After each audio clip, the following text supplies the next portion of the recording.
बिस्मिल्लाहिर्रहमानिर्रहीम। अस्सलाम वालेकुम नाज़रीन, आप देख रहे हैं बदलो और मेरा नाम राय साकिब है। नाज़रीन, एक बार फिर से पाकिस्तान तहरीक इंसाफ का social media, JIT, Aleema Khan साहिबा, पाकिस्तान तहरीक इंसाफ के बाकी रहनुमा, एक बार फिर से लगता ही है कि फोकस पाकिस्तान तहरीक इंसाफ का सोशल मीडिया है। इसको किस हद तक कंट्रोल किया जा सकेगा, किस हद तक खामोश करवाया जा सकेगा, उसकी एक झलक थोड़ी सी आपको एक तजाद सलमान अकरम राजा साहब और बैरिस्टर अली जफर साहब की स्टेटमेंट्स जो हैं उनमें तजाद से थोड़ा सा आइडिया होता है कि what is going to happen और व्हाट इज हैपनिंग, एक्चुअली काम चल किस चीज़ के ऊपर रहा है। उसके साथ ही शहबाज शरीफ साहब फरमाते हैं जनाब के मुल्क का कर्जा जो है उतारने के लिए जान लड़ा दूं, लेकिन साथ ही खबर यह भी आती है कि नून लीग और पीपल्स पार्टी जो कि उनके अंदरूनी मसाइल चल रहे थे उनको सॉर्ट आउट करने के लिए पहली जो उनका नतीजा आया है आपके मेरे सामने वही है कि गवर्नर पंजाब की गाड़ी तब्दील की जा रही है या किए जाने के ऊपर इत्तफाक हुआ है। उसके अलावा मेंबरान असेंबली की तनख्वाहें भी काफ़ी सारी बढ़ गई रिसेंटली, नई गाड़ियाँ शड़ियाँ भी आई हैं कुछ डिपार्टमेंट्स की। तो इस सारे मामले पे जब बात करते हैं तो फिर पहला सवाल यही जहन में आता है कि यार हाउ इज़ इट पॉसिबल, कर्ज लेके कर्ज दिए जा रहे हैं, गाड़ियाँ आ रही हैं, तनख्वाहें बढ़ रही हैं, गवर्नर साहब की गाड़ियाँ आ रही हैं, but at the same time हमें कहा जाता है कि जनाब कर्ज उतारने के लिए जान लड़ा दूंगा। फिर साढ़े को आएंगे एक बार, फिर भी पहले भी आए थे, कर्ज उतारो मुल्क संवारो, फिर एक इस तरह की मुहिम स्टार्ट की जाएगी, यहाँ पर मैं जान लड़ा देंगे। वाकई में शहबाज शरीफ साहब तो पता नहीं जान लड़ाएंगे कि नहीं, क्योंकि इन्होंने आटा सस्ता करने के लिए भी कपड़े माजी में बेचने थे, मुझे अभी तक वो स्टेटमेंट याद है इनकी। बहरहाल that is how it is. नाज़रीन, आज के शो के पहले सेगमेंट में हमें ज्वाइन किया है पाकिस्तान तहरीक इंसाफ के सीनियर रहनुमा जनाब शेख वकास अकरम साहब ने। शेख साहब अस्सलाम वालेकुम सर। जी वालेकुम अस्सलाम। सर आप खैरियत से ठीक ठाक हैं? जी फाइन फाइन, आप कैसे? सर आज की बड़ी खबरों में से JIT और अलीमा खान साहिबा की पेशी और वो इंक्वायरी और whatever question was put in front of her, वो बड़ी खबर बना हुआ है। सर पाकिस्तान तहरीक इंसाफ का सोशल मीडिया, ट्विटर हैंडल्स, ये पार्टी ओन करती है ऑब्वियसली इन सबको, but do you know who runs them? कौन ट्वीट करता है इनसे, कौन यूट्यूब का कंटेंट अपलोड करता है? इसके ऊपर कोई पार्टी पॉलिसी वजह की हुई है आप लोगों ने सर? ठीक है जी। पाकिस्तान तहरीक इंसाफ का social media is here for last many years. मैं तो लोग क्या समझते हैं कि इतने सालों से कंटेंट जो है वो बगैर किसी टीम के या बगैर किसी शख्स के तो अपलोड नहीं होता। तो बहुत से नौजवान हैं जिनकी जान और माल को पाकिस्तान में खतरा था 9 मई के बाद, जो कि मुंसलिक थे PTI ऑफिशियल से, और वो सारे के सारे अब पाकिस्तान से बाहर मुख्तलिफ मुल्कों में मौजूद है और वहां से ट्विटर हैंडल्स को रन करते हैं। और ये बहस मीडिया पे पिछले 1-2 महीने 3 महीने बड़ी शदोमत से चलती भी रही है। और ये बड़ा नेचुरल सी बात है, इसलिए कि जब आप किसी को तंग करेंगे, उसको अगवा करेंगे, उस पर FIRs देंगे, उसकी फैमिली को तंग करेंगे, तो बंदे फिर अपनी जान बचाने के लिए मुल्क छोड़ के चले गए हैं और वो अभी भी PTI ऑफिशियल को हैंडल करते हैं। और ये सब के इल्म में है, ये इट्स एन ओपन सीक्रेट। ऐसी ये जो अब कुछ इदारे इसकी तहकीकात जैसे FIA वगैरह ये लगे हुए हैं, ये मुझे नहीं समझ आती। मेरे को हर चीज का पता भी है, बस सिर्फ PTI को तंग करना है, निशाना बनाना है, विक्टिमाइज करना है, और कोई इनका मकसद नहीं है। और सर शेख साहब जो भी कंटेंट वहां से अपलोड हो रहा है वो तहरीक इंसाफ की पॉलिसी है? Tehreek Insaf as a political party own करती है उस तमाम कंटेंट को? देखिए जी, जो पाकिस्तान तहरीक इंसाफ का ऑफिशियल पेज है PTI ऑफिशियल, वो तो पार्टी का जो भी मेंबर है वो उसको लाइक करे, उसको लाइक ना करे, इससे क्या फर्क पड़ता है? जब वो PTI ऑफिशियल के ऊपर मौजूद है तो लोग अपने आप को कैसे उससे डिस्कनेक्ट कर सकते हैं? और इमरान खान साहब का ट्विटर हैंडल? इमरान खान का ट्विटर हैंडल भी कुछ चला ही रहा होगा जी। ऐसे कैसे ट्वीट्स ऊपर चली जाती हैं? आखिर कोई होगा जो उसको चला रहा होगा। ऑब्वियसली सर कोई ना कोई तो होगा, but what I meant was कि पार्टी ओन करती है उस ट्विटर हैंडल को भी, कि उसके कंटेंट्स को, उसके ट्वीट्स को, उस ट्विटर हैंडल की you guys own that as a sir, party. लोग जो है, देखें, लोगों का मुझे समझ नहीं आती।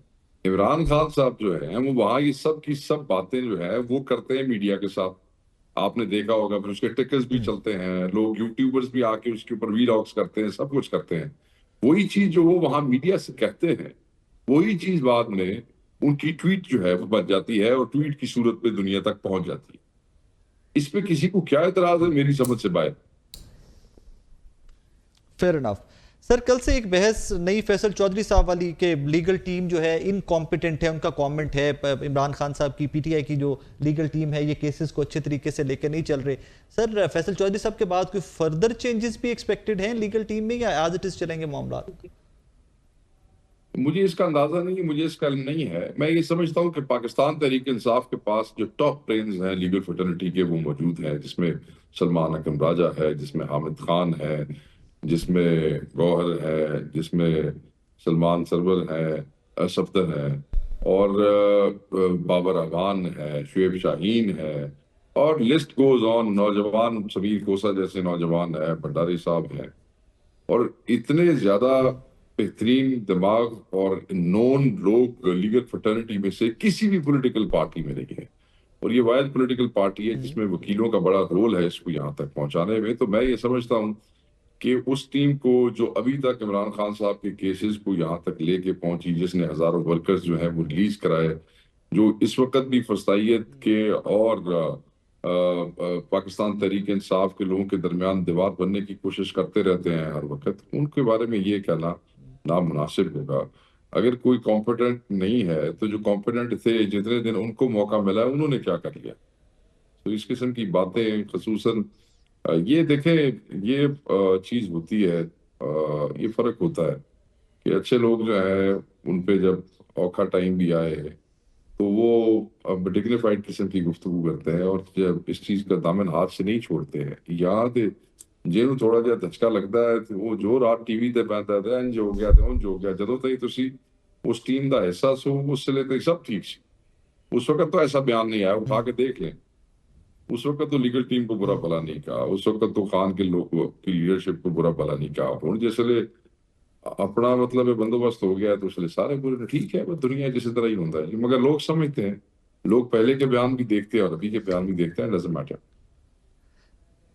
Sir the very legal team you pointed out, उसमें सलमान अकरम राजा साहब हैं, बैरिस्टर अली जफर साहब हैं, सलमान सफदर साहब, all those names big names of legal fraternity. उसमें सर थोड़ा सा डिफरेंस ऑफ ओपिनियन या वो तजाद सा नजर आ रहा है। कल का सलमान अकरम राजा साहब की अंडरटेकिंग और उसके बाद बैरिस्टर सैयद अली जफर साहब का ट्वीट में देख रहा था, former PM Imran Khan freedom of speech can not be silenced. I am sure कि आपने भी वो ट्वीट पढ़ा होगा उनका।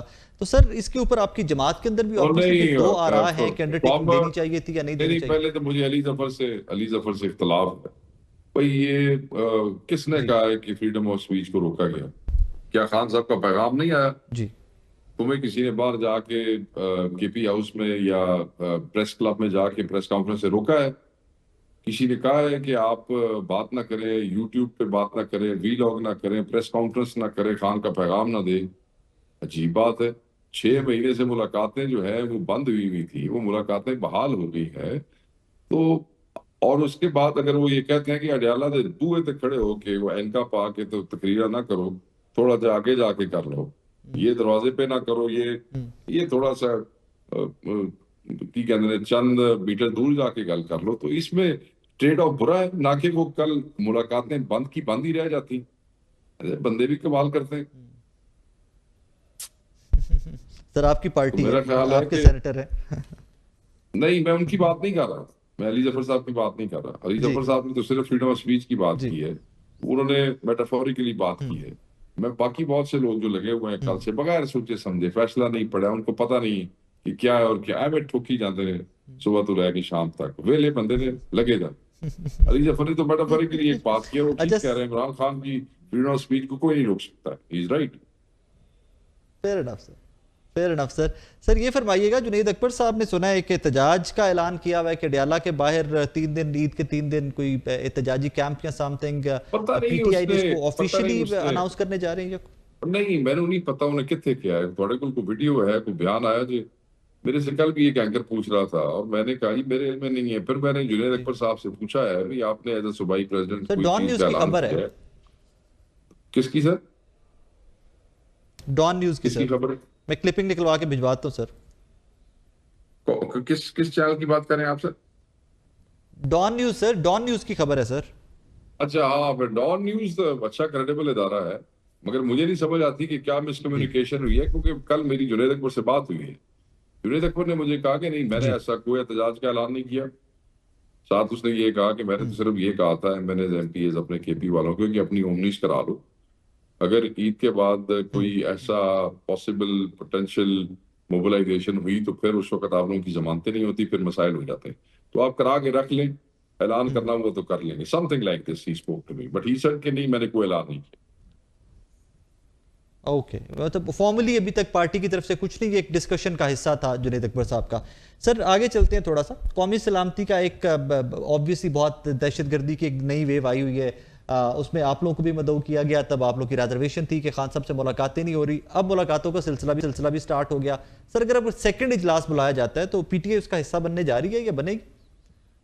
ये मुशावरत करेंगे असूलन तो हमने पहले में भी इनकार नहीं किया था, हमने सिर्फ इनकार इस शर्त पे किया था कि जनाब हमारी अटेंडेंस खान से मुशावरत और मुलाकात से न थी है, अगर आप ये मुशावरत करवा देते हैं, अडयाला में मुलाकात करवा देते हैं, हम खान साहब से इससे इनपुट ले लेते हैं, तो फिर हमें कोई इतराज नहीं था। आप देख लें हमारा एलामिया, देख लें हमने क्या ऐलान किया था। तो खान की मुशावरत के बगैर हम किसी ब्रीफिंग में कैसे बैठ सकते हैं? अगर कोई APC होती है तो उसमें तो खान का अपना बैठना लाजिम, वरना तो थिंग्स आर फ्रूटफुल नहीं होगी, बेनतीजा। सर एक एस्टैब्लिशमेंट से रब्ता तो अली मीन गंडापुर साहब की सूरत में कि वो एक चीफ एग्जीक्यूटिव है, एक सूबे के चीफ मिनिस्टर हैं, सो ऑब्वियसली उनका तमाम स्टेक होल्डर से रब्ता रहता होगा। रऊफ हसन साहब आप ही की पार्टी के रहनुमा हैं, वो अक्सर बात करते हैं और रिसेंटली भी उन्होंने एक टॉक शो में बात की कि जी हमारे रवाबित अभी तक हैं, तसलसल है। सर ये रवाबित अली अमीन साहब के ऑफिशियल कैपेसिटी के हैं या एज PTI हैं, इमरान खान साहब वाले मामलात के ऊपर हैं, PTI की मुश्किलात को लेकर ये रवाबित हैं? थोड़ा सा कैटेगोरिकली हमें बताएंगे कि what kind of relationship Ali Amin साहब के हर कैपेसिटी में रवाबित है, PTI के हवाले से भी है और ऑफिशियल कैपेसिटी में भी है।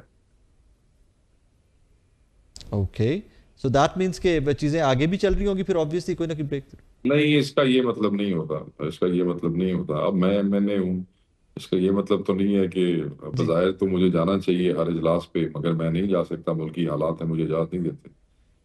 तो ताल्लुकात होने का ये मतलब नहीं कि चीज़ें आगे चल रही हैं, ताल्लुकात होने का ये मतलब है कि एंगेजमेंट जो है वो किसी वक्त भी अगर होनी हो तो उसके लिए अली अमीन खान के लिए कोई मुश्किल नहीं है एंगेजमेंट के हवाले से। ओके, आगे तो फेयर इनफ। चीजें तो सर जब लास्टली चलती हैं तो उसके बाद लास्टली ये फैसला होता है कि फरमाइएगा क्या कि पता एक क्या है। Fair enough. सर लास्टली ये फरमाइएगा कि एक बड़े इत्तेहाद की बाज़गश्त है कि पाकिस्तान तहरीक इंसाफ, मौलाना फजलुर रहमान साहब और बाकी लोग भी ईद के बाद में भी कोई एहतजाजी रैली या कोई एहतजाज मुल्क की स्टार्ट करने जा रहे हो। मौलाना फजलुर रहमान साहब को लेकर से चीज़ें कुछ सॉर्ट आउट हो गई हैं, कोई कुर्बतें बढ़ रही हैं आपकी और JUIF की? बेहतरी है सर, पिछले मामलात की निस्बतन बेहतरी है, चीजें बेहतर हुई, मगर आगे अभी शेप अप नहीं हुई है। हम जो चाहते हैं अभी तक हम उस जगह पे नहीं पहुंच सके, but it is better than it was 2 months ago। Sir finally उसमें मतलब फाइनल टारगेट तो ऑब्वियसली एक ही नजर आता है ना कि पाकिस्तान तहरीक इंसाफ एहतजाज की बात करती है, और अगर मौलाना और तहरीक इंसाफ इकट्ठी हो जाती है सड़क के ऊपर तो फिर ऑब्वियसली गवर्नमेंट के लिए बहुत टफ हो जाएगा, बहुत बड़ा प्रेशर डेवलप हो जाएगा। Sir is that the final goal you are talking about? देखें, जब इत्तेहाद मुकम्मल हो जाते हैं तो फिर एक पार्टी की डिस्कशन नहीं होती है एहतजाज की कौल है।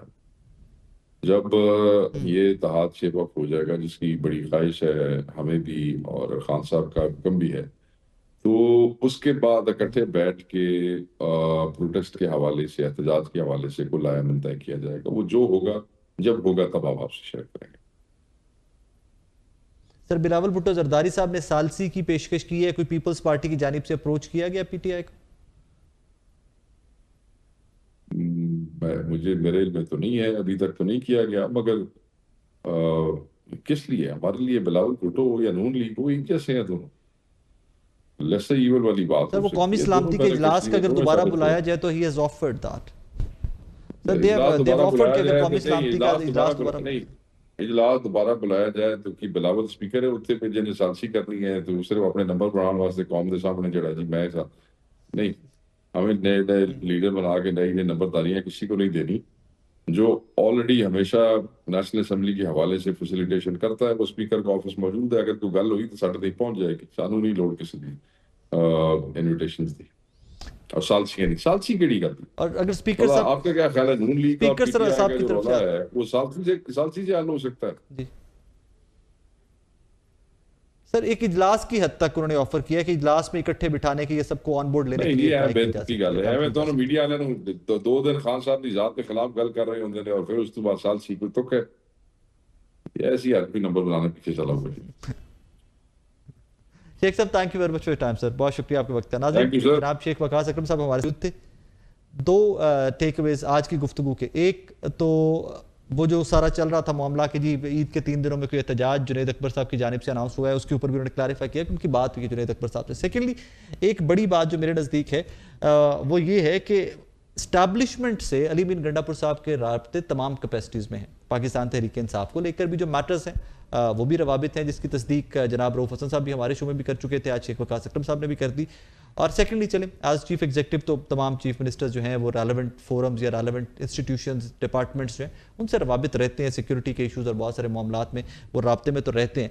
बहरहाल ये बड़ी खबर है कि अली बिन गंडापुर साहब के अगर राब्ते किसी भी टाइम पे हैं, कॉन्टीन्यूड हैं, तसलसल है, तो इन डेज टू कम कोई बड़ा ब्रेक थ्रू भी एट सम पॉइंट पॉसिबल है। एक छोटे से ब्रेक का वक्त हुआ है, ब्रेक के बाद वापस आते हैं तो कुछ हमारे बड़े सीनियर एंकर पर्सन और एनालिस्ट हैं वो हमें ज्वाइन करेंगे अगले सेगमेंट में। मेरे साथ रहिएगा, एक छोटा सा ब्रेक के बाद वापस आ रहे हैं। वेलकम बैक नाजरीन। इस सेगमेंट में हमें ज्वाइन किया है एंकर पर्सन और एनालिस्ट हैं फरबा वहीद साहब और एसआर राना साहब, एंकर पर्सन और एनालिस्ट हैं। आइए उनसे गुफ्तगू करते हैं और जानने की कोशिश करते हैं कि हो क्या रहा है एंड वे आउट पॉसिबल क्या क्या है। एसआर साहब अस्सलाम वालेकुम सर। जी वालेकुम अस्सलाम। सर कल से अगर आपने भी नोटिस हम श्योर किया होगा कि एक डिवाइड है पाकिस्तान तहरीक इंसाफ के अंदर, ये नैरेटिव के अंदर। अली जफर साहब कहते हैं कि इमरान खान साहब के बयान को कैसे रोका जा सकता है, फ्रीडम ऑफ स्पीच जो है वो हर्ट होता है इस तरह और ये गैर कानूनी है। बाकी लोग जो है उन्होंने लिखकर अंडरटेकिंग दे दी हुई है सलमान अकरम राजा साहब ने कि ठीक है जी हम कोई गुफ्तगू नहीं करेंगे डयाला जेल के बारे एंड एवरीथिंग। तो क्या सर इमरान खान साहब का बयान या इमरान खान साहब की गुफ्तगू अवाम तक, उनके वोटर तक पहुंचाने के लिए एक बार फिर से हिकमत अमली बनाई जा रही है?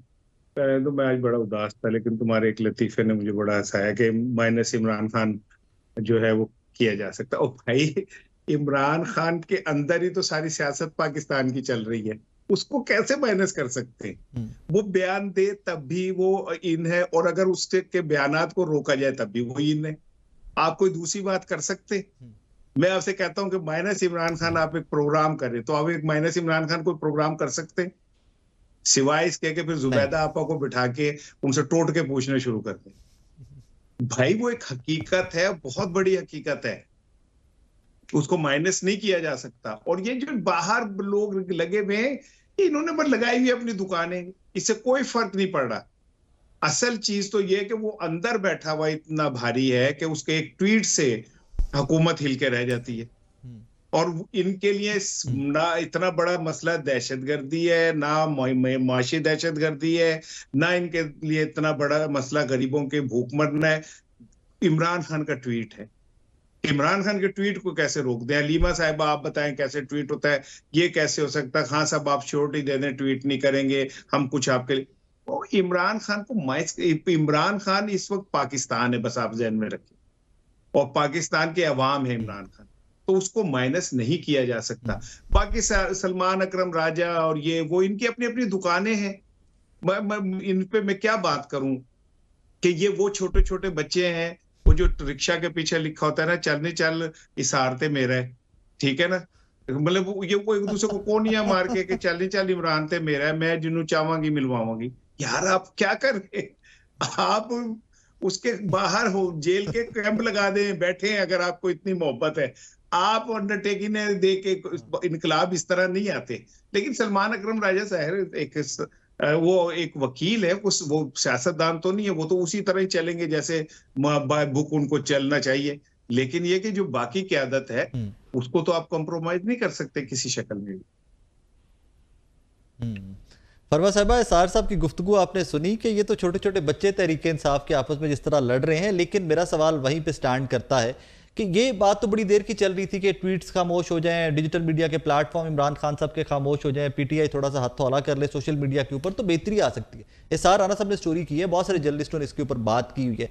क्या प्रैक्टिकली वो होता हुआ आपको दिखाई दे रहा है आपके इमरान खान साहब का पैगाम जो उनके वोटर सपोर्टर तक पहुंच रहा था उसको मिनिमाइज किया जाए? देखिए, कोई भी किसी का पैगाम तब तक मिनिमाइज नहीं करता है। वो कहते हैं घर को आग लग गई घर के चिराग से, और वो एक और मिसाल जो देते ना, घर का भेदी लंका ढाए। तो उसकी भी एक पूरी स्टोरी है। तो जब तक आपके घर वाले आपके साथ मुखलिस है ना, तब तक आपको कुछ नहीं हो सकता। अगर हाँ घर से साजिश शुरू हो जाए या मैनिपुलेशन शुरू हो जाए या फिर घर वाले आपकी सीट के ऊपर नजर रखे हुए हों या वो आपका पैगाम उस तरीके से पहुंचाना रहे हों, तो फिर मेरा ख्याल से दैट कुड बी प्रॉब्लमेटिक, और that is problematic by the way. तो इमरान खान साहब की सिचुएशन ये है कि उनसे कुछ चंद लोग मिलते हैं, आजम सवाती साहब उसका शिकवा भी कर चुके हैं, और वो कहते हैं कि वर्कर्स उन लोगों की शक्लों से नफरत करते हैं। That's a big statement. अब आजम सवाती साहब जो कि एक रहकर आए हैं अंदर और उन्होंने बहुत सोबतें सही हुई हैं, वो ये बात कर रहे हैं अपनी मौजूदा लीडरशिप के बारे में। Coming to the point where you said के सलमान अकरम रजा साहब ने अंडरटेकिंग दी हुई है, देखें प्रॉब्लम ये है कि इमरान खान साहब बहुत भारी हैं सियासत पे, उनके बगैर सियासत चल नहीं सकती है, लेकिन वो अपने बाहर से गिर रहे हैं। ये बात उनकी पार्टी को समझ आ रही है, ये बात उनके इर्द गिर्द के लोगों को मालूम है, मगर इमरान खान साहब को ये बात का शायद इदराक अभी तक मुकम्मल तौर पे हुआ नहीं है, और अब शायद होना शुरू हो गया। लेकिन जो डिसीजन वो ले रहे हैं वो भी समझ नहीं आ रही। कभी शेर अफजल मरवत को पार्टी से निकाल देते हैं कि ये जो है पार्टी पॉलिसी के खिलाफ बात करते हैं, और वो थोड़े से पठान है, पठान थोड़े स्ट्रेट फॉरवर्ड होते हैं। मुझे भी, मैं खुद आदि पठान हूं, मुझे पता है कि समटाइम्स आप स्ट्रेट फॉरवर्ड बात करते हैं, लेकिन दैट डजंट मीन कि आप पार्टी के साथ लॉयल नहीं। दूसरी चीज ये है कि फैसल चौधरी साहब को लीगल टीम से निकाल देना, दैट्स अनदर क्वेश्चनेबल प्रोसेस, कि जिसपे खान साहब को क्या चीजें फीड की गई, क्यों फीड की गई। तो हमें ये समझ आती है कि पार्टी में 2-3 तरह के ग्रुप्स तो मौजूद हैं। अब इन ग्रुप्स की डेफिनेशन फवाद चौधरी साहब ने एक दिन मेरे प्रोग्राम में बताई थी। उन्होंने कहा था कि इनमें से एक ग्रुप वो है जो एफिडेविट देकर आया हुआ है एस्टेब्लिशमेंट को। आप अंदाजा लगा लें कि इतने घिनौने इल्जाम आप पे लग रहे हैं कि आप लोग एस्टेब्लिशमेंट को एफिडेविट देके इन सीटों तक पहुंचे हैं, और आपको खामोश होने का या आपको मैनिपुलेशन का कहा गया और आप वो डिप्लोमेसी कर रहे हैं। खान को कुछ और बता रहे, बाहर कुछ और बता रहे, तो नुकसान सिर्फ और सिर्फ पीटीआई का हो रहा है। अगर कोई ये समझता है कि इस तरह करने से खान की पॉपुलैरिटी डैमेज होगी, तो बिल्कुल डैमेज नहीं होगी, वो वहीं पर है। अनटिल अनलेस कि कोई ऐसा हार्ड कोर फैसला ना ले लिया जाए, जिसे हम एनआरओ कहते हैं, जिसे हम माफी तलाफी कहते हैं, जिसे हम अपनी सियासत बचाओ या मुझे जेल से बाहर निकालो कहते हैं। अगर तो ये वाले स्टांस वो नहीं लेते, तो उनकी पॉपुलैरिटी डैमेज नहीं हो रही है, वो तो हुकूमत की ही हो रही है। लेकिन द मूवमेंट इमरान खान साहब ने कोई ऐसा स्टांस किसी के कहने पे ले लिया जो कि उनके इर्द गिर्द के लोग हैं, तो I am 100,000% sure about it कि इमरान खान साहब की जो पॉपुलैरिटी है वो बहुत ज्यादा डैमेज हो जाएगी। और आई थिंक वो जो आप बात करें सलमान अकरम राजा साहब की, जो उन्होंने बाबर अवान साहब पे एतराज उठाया था कि इनके ऊपर से नाम आते हैं, इनके नाम निकालें। अब देखिए ना, this kind of message Babar Awan साहब ने बड़ी पीक पे छोड़ के पीटीआई ज्वाइन की थी। ये I think he should keep this in mind. और ऑन दी अदर हैंड आप कह रहे हैं कि अब एक पार्टी का बंदा दूसरी पार्टी के सीनियर बंदे के बारे में ही कह रहा है कि उनका नाम कहाँ से डाला, हमने तो डाला ही नहीं, निकाले। अब इतनी वर्स्ट सिचुएशन के अंदर अगर आप ये समझते हैं कि पीटीआई कोई झंडा बुलंद कर देगी, कोई हक का नारा लगा देगी, सड़कों पे आ जाएगी, दमादम मस्त अंदर हो जाएगा, तो मेरा ख्याल से नहीं होगा। बल्कि इमरान खान साहब को जो रिपोर्टें दे रहे हैं वो बहुत ही बोगस रिपोर्टें दे रहे हैं, बड़ी खराब रिपोर्टें दे रहे हैं। ये वही वैसी रिपोर्टें दे रहे हैं जैसे चीनी स्कैंडल में दी थी। नाज़रीन, यहाँ पर वक्त हुआ एक ब्रेक का। ब्रेक के बाद आपकी खिदमत में हाजिर हो रहे हैं, मेरे साथ रहिएगा। वेलकम बैक नाज़रीन। इसार साहब, यहाँ पर एक चीज़ जो फरवा साहब ने जिसकी निशानदेही की है, दैट इज़ वेरी इंपॉर्टेंट, कि वो तमाम लोग जो मिलते हैं बाहर आकर तो स्टेटमेंट्स वही दे रहे हैं, जिस तरह आपने भी लफ्ज़ इस्तेमाल किया, इनकलाब ऐसे तो नहीं आएगा। सवाल तो फिर उन्हीं लोगों से पूछा जाएगा कि आप अंदर जाके इमरान खान साहब को बता क्या रहे हैं, कि भाई ग्राउंड रियलिटीज़ क्या है, खैबर पख्तूनख्वा की सिचुएशन क्या है, बलूचिस्तान की सिचुएशन क्या है। मैं वो कौमी सलामती के इजलास की तरफ आ रहा हूँ। तो अब तो मुलाकातें भी हो गई, इमरान खान साहब को बता भी दिया गया होगा ऑब्वियसली कि जनाब हुकूमत ने हमें मदऊ किया, आपसे मुलाकात नहीं हुई थी, आपसे इजाज़त नहीं ली थी, लिहाजा हम नहीं गए। तो डू यू थिंक कि अब हुकूमत एक दफ़ा फिर से अगर इजलास बुलाती है, जिसके लिए बिलावल भुट्टो जरदारी साहब भी काम कर रहे हैं और राना सनाउल्लाह साहब ने भी इंदिया दिया है कि अगर दोबारा से हमें कहा जाता है कि सारी सियासी जमातें इकट्ठी बैठ सकती हैं, तो we are good to go, हम बैठ सकते हैं। डू यू थिंक अब पाकिस्तान तहरीक इंसाफ की मुलाकातें तो होगी, अब इनको जाना चाहिए इजलास में दोबारा से? देखिए, एक बात तो आप ध्यान में रखें कि Imran Khan is well informed, ऐसी बात नहीं है।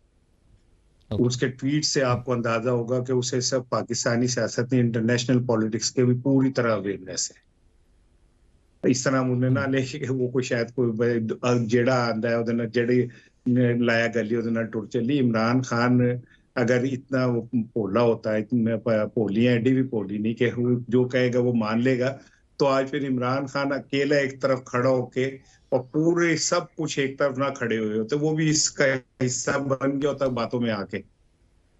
ऐसा नहीं हो सकता। दूसरी बात यह कि बुशरा बीबी ने गिला अलीमा आपा ने गिला बुशरा बीबी से नहीं किया, उन्होंने इस सिस्टम से किया कि जी उनके लोगों को मिलवा देते हैं, हमें नहीं मिलवाते। तो वैसे तो नंद भावच के जो है वो मोहब्बत कोई नई चीज नहीं है, बड़ी पुरानी है, लेकिन उन्होंने गिला उधर किया था। दूसरी बात ये है कि ये जो मिलवाने का है ना हुक्म, ये ऊपर से आता है। बाबर अवान तो एक मैसेज लेके गए थे किसी और का, जो गंडापुर इस्लामाबाद में बैठे हुए हैं, जो कुछ कर रहे हैं, वो बराह रास्त इमरान खान से नहीं मिलना चाह रहे थे। जो उनकी डिप्लोमेसी चल रही है, तो बाबर अवान चले गए जाके, उन्होंने जाके वो चीजें उन तक पहुंचा दी। और ऐसा थोड़ी है कि कोई भी चला जाए तो इमरान खान को मजबूर है मिलने के लिए, नहीं चाहेगा तो नहीं मिलेगा किसी से। तो अगर बाबर अवान उनसे मिल रहे हैं तो इमरान खान की चॉइस पे मिल रहे हैं कि वो मिल लें। और आखिरी बात ये है, एक मेरी बात याद रखिएगा कि इमरान खान ने अगर जो फरवा कह रही हैं अब ये ही कुछ करना होता इनकी बातों में आके, तो वो तो कब कब बाहर आ गया होता। ये तो मिन्नतें कर रहे हैं, हुकूमत उनसे एनआरओ मांग रही है इमरान खान से, वो कह रहे हैं खुदा दा वास्ते साड़ी जान छड़ दे, बनी गाला चला जाए। अब वो इधर आ गए कि जनाब लिए चलो पैरोल पे रिहा कर देते हैं आपको, फिर अब इस पे आ गए कि यार बिलावल साड़ी तो नहीं मानता, तू मनवा ले। तो वो किसी की बातों में आने वाला नहीं है, वो एक घाघ सियासतदान है। घाघ सियासतदान है तो नवाज शरीफ साहब घर बैठ गए ना, चौथी दफा वजीर आजम बनने आए थे। जरदारी साहब सियासत से आउट हो गए, जहांगीर तरीन फारिग हो गए, वो खटक साहब छोटी सी वजारत लेके बैठ गए, महमूद खान का कहीं नाम नहीं है। वो घाघ है तो उसे पता है कि मैंने क्या करना है, लिहाजा। लेकिन सिर्फ सवाल यही है कि अब ये देखना है कि हुकूमत कितना प्रेशर और बर्दाश्त कर लेती है इमरान खान को जेल में रखने का, क्योंकि इमरान खान जेल में रख के बहुत वजनी है। और अगर इनमें थोड़ी सी भी सियासी सेंस हो तो ये उसे अगर बाहर निकाल दें, 3 महीने बाद इमरान खान भी एक नॉर्मल उस पर चला जाएगा। लेकिन वो रोज जेल से अगर एक जुमला भी बोल देता तो पत्ते खड़क जाते ने, टल्लियां खड़क जांदियां ने। तो इसका मतलब समझ लेना कि जेल में बैठा हुआ वो इन सबसे ज्यादा वजनी है अकेला। अच्छा इसार साहब ये बताएं कि आपको अगर दोबारा से गवर्नमेंट को इस तरह की स्कीम लॉन्च करे, कर्ज मुकाओ मुल्क बचाओ काइंड ऑफ कोई स्कीम आए, तो आप कुछ गवर्नमेंट को देंगे डोनेशन वगैरह कुछ मुल्क बचाने के लिए? यार सॉरी यार, याद आ गया, थैंक यू वेरी मच, आपने मुझे याद करा दिया। मैंने ना अपने बहुत सारे दोस्त इकट्ठे किए हैं, वो फितराना वगैरह भी इकट्ठा कर लिया है। देखें, मुझे पहली दफा पता चला कि हमारी काबीना इतनी गरीब है कि उसे 188% तक जो है ना उसकी तनख्वाहें अमरात बढ़ाने का। यार मुझे तो आंखों में आंसू आ गए, यार इतने गरीब लोग हमारे इर्द गिर्द हैं। मैं उन मनूसों को रो रहा था जिनके बच्चे स्कूल नहीं जा पाते, जिनकी बेटियां घर में बैठी बूढ़ी हो जाती हैं, जिनको ईद के ऊपर खुदकशियां करनी पड़ती हैं, जिनकी बीवियां घर के अंदर बच्चों को बहलावा देती हैं दूध के नाम पे। यार मुझे तो पता चला असल गरीब वो है। तो मैंने बहुत सारे दोस्त इकट्ठे किए हैं फितराने के। आप भी मेरे साथ प्लीज हाथ को फरवा से भी कहें कि ये मेरे साथ मिले, हम ना एक मैं अमाउंट इकट्ठी करके काबीना तक पहुंचाना चाहता हूं, ताकि यार उनके मसाइल हल हो जाएं। पाकिस्तानी जाए भाड़ में, उनकी तो जिंदगी में यार कोई बेहतरी आ जाए यार, बेचारे गरीबों की। नहीं, असल मैंने इसलिए पूछा है कि आज शहबाज शरीफ साहब ने कहा है कि जान लड़ा दूंगा मुल्क को कर्जे से जान छुड़वाने के लिए, मैं अपनी जान लड़ा दूंगा। दूसरा लतीफा सुना दिया आज ही, आज में तुमने। हाँ मैं तो सीरियस सवाल किया है साहब भाई। अब बेटा मुझे कहता, मैंने अपनी अम्मी से कहा कि अभी मुझे को कहानी सुनाए, तो कहते तेरा अब्बा आ रहा है, नवी कहानी सुनाएगा। तो हाँ, जान लड़ानी चाहिए अपने, मैं उनके साथ हूँ, बिल्कुल साथ हूँ। परवा साहिबा, आज इसार राणा साहब ने तो हमारे सवाल को हवा में उड़ा दिए। It was a serious question as a matter of fact कि एक बार फिर से हमने माजी में भी देखा है, कर्ज उतारो मुल्क संवारो नवाज शरीफ साहब का इनिशिएटिव था, बड़ी पूरी कौम ने बड़ा सपोर्ट किया है एट दैट टाइम उनको भी। एक बार फिर से शहबाज शरीफ साहब भी वो इनिशिएटिव, आज ही की उनकी गुफ्तगू है कि कर्ज उतारने की, ऑब्वियसली जहाँ पर हम शुक्र अदा करते हैं कि IMF से कर्जा मिल गया, वहीं पर कर्ज उतारने की भी एटलीस्ट सोच तो है। बट मुझे परेशानी तब होती है कि जब पीपल्स पार्टी और PMLN की एंगेजमेंट होती है, कोई मुज़ाकरात चल रहे हैं, कोई रिफ्ट को कम करने की बात, तो पहला नतीजा उसका ये आता है कि गवर्नर पंजाब की गाड़ी चेंज की जाएगी, ये नतीजा पहला आता है। तो फिर मैं ये सवाल पूछता हूँ कि यार ये कैसे उतरेगा मुल्क का कर्जा, कि जहाँ प्रायोरिटीज ये है कि पीपल्स पार्टी और PMLN के मुज़ाकरात में गवर्नर की गाड़ी जो है वो भी एक मुतालबा था। बिल्कुल सही कह रहे हैं साकिब, मैं इस पे भी जवाब दूंगी, लेकिन चूंकि वो पहले बात ये हो रही थी कि इमरान खान की पॉपुलैरिटी पे और सब कुछ और ट्विटर चलाने पे, तो मैं थोड़ा सा उस पर कमेंट कर लूँ। इमरान खान साहब जेल से ट्विटर नहीं चलाते, जी मैंने तो उनको एक डाउट मार्जिन ऑफ एरर दिया है कि उनको ये शायद पता नहीं है। अगर उनको पता है तो फिर तो ज्यादा बुरी बात है कि उनको पता है कि उनकी पार्टी में क्या हो रहा है, कैसे हो रहा है। तो फिर मेरा ख्याल से उन्होंने क्या डेलिबरेटली बंदे लगाए हैं, और वो जानते हैं कि वो बंदे एस्टेब्लिशमेंट के साथ मिले हुए हैं। मैं वो पंजाबी की लाइन इस्तेमाल करूंगी, लेकिन चोरा नाल रली हुई है। तो फिर इसका मतलब है कि उनको मालूम है ये सारा कुछ चल रहा है। तो फिर तो ये बहुत बुरी बात है कि वो अपनी पार्टी का इमेज खराब होता हुआ भी देख रहे हैं, वो ये भी देख रहे हैं। फिर तो मैं ये कहने में हक बजानिब हूँ कि क्या वो डील की तलाश कर रहे हैं और वो ऊपर ऊपर से ना करें, अंदर से मर्जी ढूंढ रहे हैं। तो मेरा ख्याल से हमें ऐसी बातें नहीं करनी चाहिए। We need to avoid this.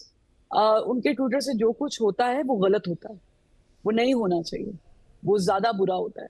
आग के ऊपर, जलती के ऊपर तेल डालने का काम नहीं करना चाहिए। रही बात नवाज शरीफ के साथ कंपैरिजन की, देखिए नवाज शरीफ साहब को भी घर उन्होंने बिठाया है जिन्होंने इमरान खान साहब को बिठा दिया है। और वो इतना जोर रखते हैं कि वो जब तक चाहें, जिस दिन तक चाहें, वो ये हुकूमत आपको पसंद है, मुझे पसंद है, नहीं पसंद है, चला सकते हैं, चलाएंगे, चला के दिखाएंगे। जिस दिन नहीं चलेगी उस दिन सोच लीजिएगा, समझ लीजिएगा कि उनको पसंद नहीं आया कुछ। और वो इतना जोर रखते हैं कि वो इस सिस्टम को इमरान खान साहब का नाम टीवी पे चलने के साथ साथ भी चला सकते हैं। तो उनके लिए कोई इतना बड़ा मसला नहीं है। हमने तारीख में पढ़ा है, देखा है, समझा है कि हमारे मुल्क में एक फैक्टर मौजूद है, और मैं समझती हूँ कि उस फैक्टर की किसी हद तक लिमिटेशन तो होनी चाहिए, लेकिन उसको आप ओमिट नहीं कर सकते सिस्टम से।